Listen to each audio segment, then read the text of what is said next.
The Intel Optane SSD has been out there for quite some years. It has excellent IOPS and latency, as well as endurance.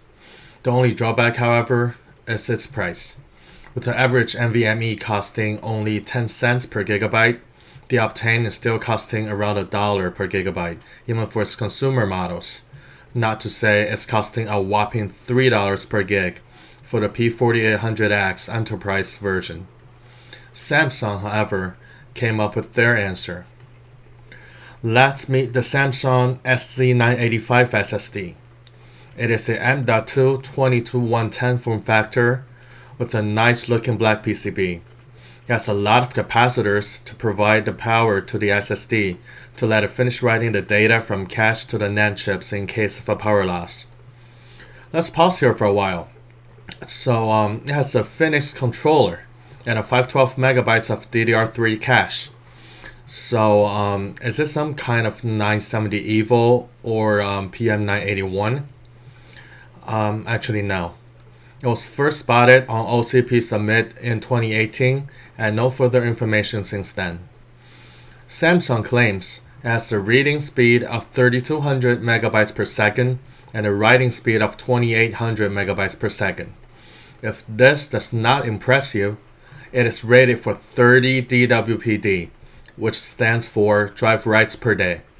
If you're still not impressed, I will give you an idea here. The new popular guy in the class, Samsung 980 Pro, only has a 0.3 DWPD rated endurance, which is only 1% of what the SZ985 is capable of. As I mentioned before, the SZ985 actually uses exactly the same controller and the same DRAM cache as the PM981, which is the OEM version of 970 EVO.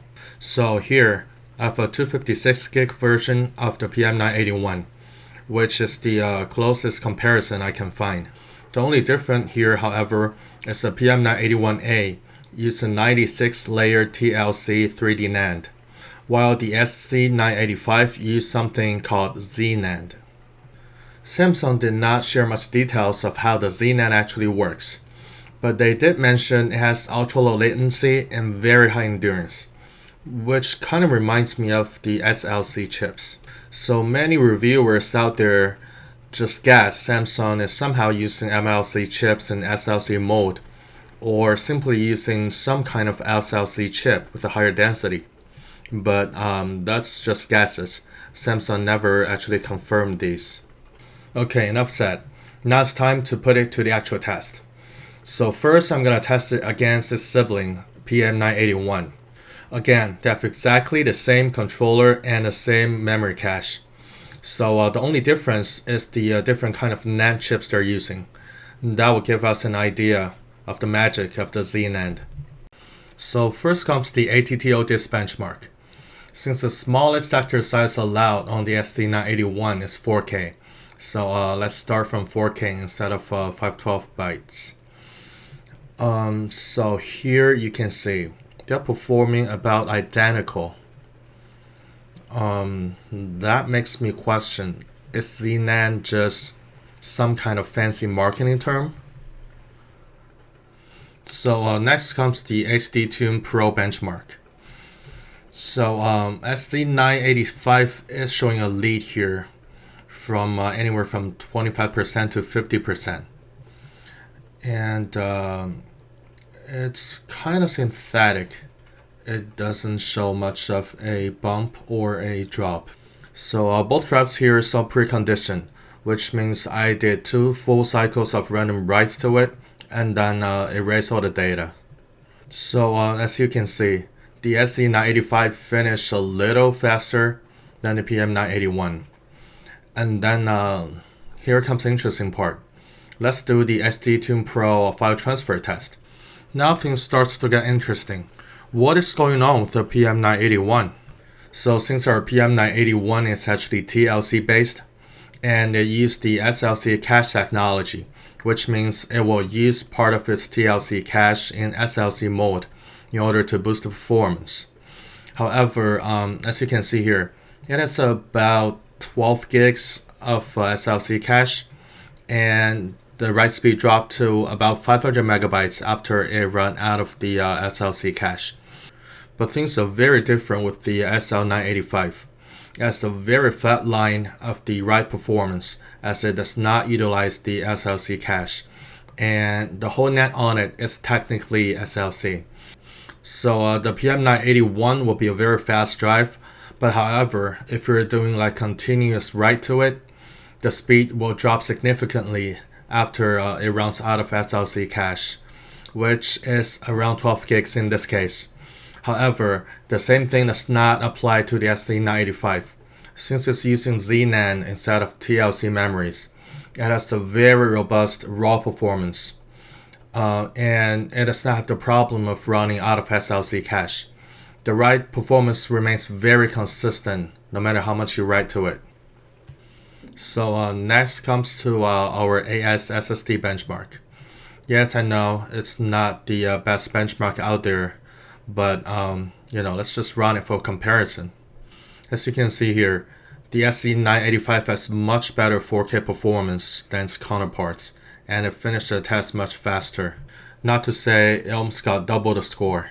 Okay, now we know the Z-NAND is very powerful, but how does this stack up to the Optane? Since the SZ985 is targeting the data center market, so let's use the data center version of the Optane, which is the P4800X, and let's run some benchmarks. Okay, let's start with the NVIDIA storage utilities. So this utility measures the performance of the SSD under different queue depth and different file size. And it has an emphasis on 4K with a different queue depth, which is the strength for both the Optane and the SZ985. So here, as you can see, the Optane is really strong at 4K low queue depth. It is about 30% faster than the SZ985 in the low queue depth, but the SZ985 is a little bit faster in higher queue depth. And they score almost identical. So next, again, is our ATTO benchmark. So this benchmark does not seem to favor our Optane here, with the SZ985 achieving almost double the score as the P4800X. And as you can see here, for larger files, let's say file over 1 megabyte, the SZ985 is having a lead here. But Optane is never known for its fast sequential speed anyways, especially not on larger files.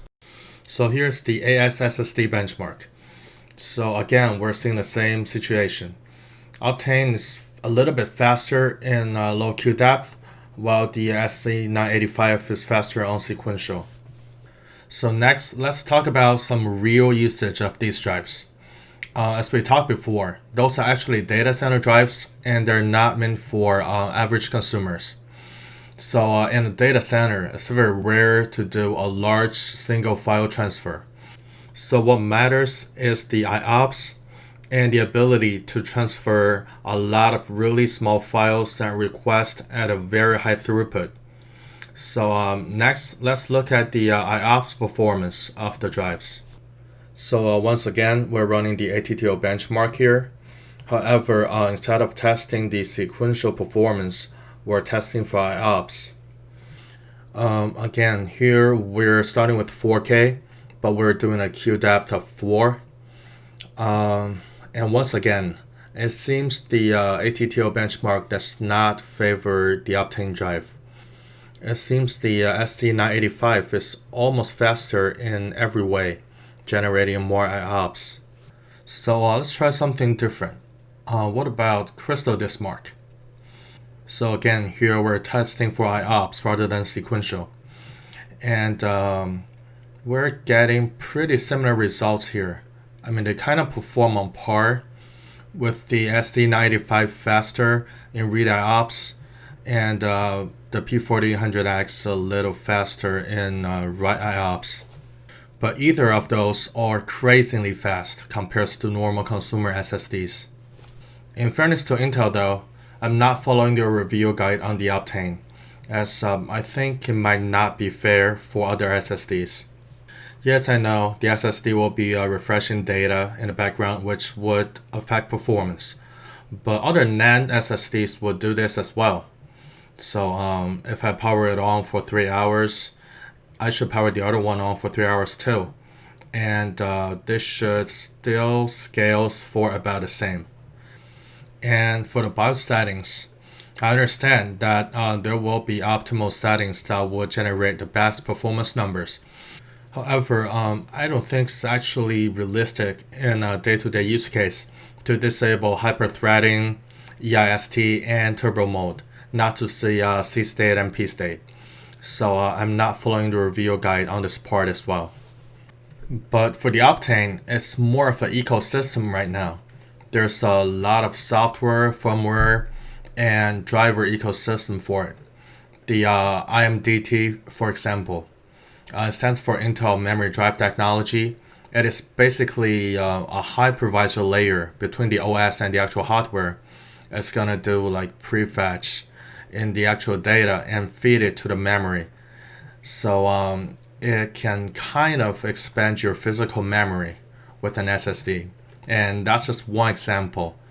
There's a lot more features like this that would actually benefit the data centers. And I also have to point out that none of the benchmark software we're using today would actually represent the actual data center workload very well. There's a lot of different scripts and benchmarks out there that would actually be more appropriate to benchmark these drives. However, the video is not really targeting at those decision makers or IT managers at data centers.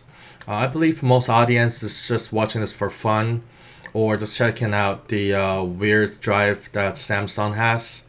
It'll be pretty boring if I run different scripts under Linux and just show you these numbers. I decided it would be better just to use those everyday benchmark softwares. At least you can run those on your machine too and just get a comparison to see how good those drives actually are. So once again, I have to mention, like the benchmarks in this video does not represent the actual data center performance of those drives. They kind of scales in some way, but you should not determine the value of these drives based on these benchmark numbers. So lastly, pricing. I cannot find pricing information on the SZ985, but its little brother, the 983 ZET, which also uses the Z-NAND technology, has a whopping price tag of $1,322 for a 480 gig model and $1,969 for a 960 gig model. So yes, it does perform on par with the Optane in most of the performance and the IOPS, but as for realistic data center use, I would still recommend the Optane because of its developed ecosystem and just the actual feature and reliability that it brings.